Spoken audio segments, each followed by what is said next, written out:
Land restrictions, I don't have an update for you on where that stands beyond it's been extended. We're continuing to consider additional steps. And what kind of an impact? Okay, thanks everyone. Question on Hunter Biden. In 2019, you tweeted it was resident info. Now Politico is confirming they corroborated it. Have you changed your mind? Go ahead. Thank you, Jen. I have a question about the numbers that you gave and the math. So there are 15,000 migrants under the Del Rio Bridge Saturday. If you add up the ones that you say were expelled or released, it's less than 5,000. Say there's 5,000 that are still left. Where's everybody else? I'm happy to get you a more fruitful rundown for you, if helpful, from the Department of Homeland Security. Okay, and when you talk about how some of these people are being placed in removal proceedings, that does not mean removed, correct? That means they're in the process of going through a removal proceeding so that it can go through the process, our immigration process that's long been in place. We understand that basically most of these people that are going into removal proceedings are being put on either buses from Del Rio to El Paso and Laredo, or being flown to Tucson with no COVID testing unless they show symptoms. How is that helping anybody stop the spread?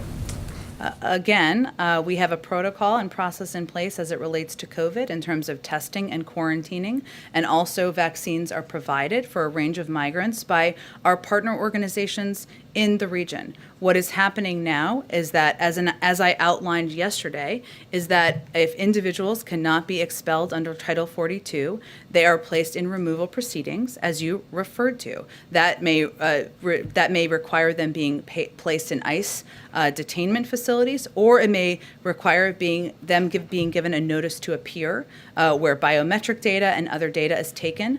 In terms of their transportation methods, I'd certainly point you to the Department of Homeland Security. But why should somebody, say, in Laredo, Texas, or El Paso, or Tucson, Arizona, have to have their chance of catching COVID go up because hundreds of miles away there's an open border?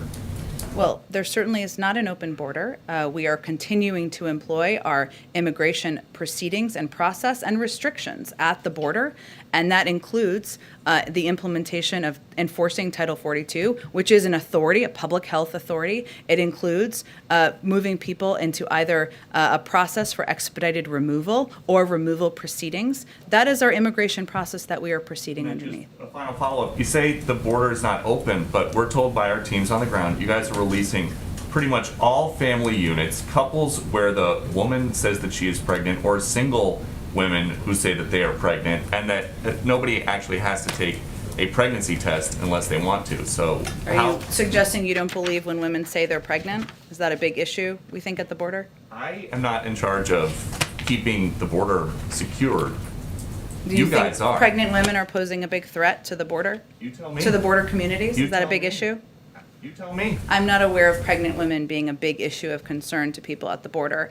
What I will note for you, Peter, is that, as I said earlier, there is a process if people cannot be expelled under Title 42 for a range of reasons. Some of that is because countries they came from or other countries, including Mexico, may not be accepting families with children under the age of 7. They are placed in removal proceedings. Those removal proceedings require them to either go to a detention facility or require them to go get a notice to appear, and including providing their biometric data and otherwise, so that they can be, we can ensure we know where they are, and we can ensure we know when they're going to come back. So that's what the process is. If there's a big outrage about pregnant women, I'm not tracking it. The issue is not about pregnant women. The issue is the border open or is the border closed? Because my understanding is that a lot of this is happening on this side of the border. I think you know the answer to that question, and I just conveyed clearly that we're implementing our border restrictions, including Title 42, including making clear that people who are coming through irregular migration,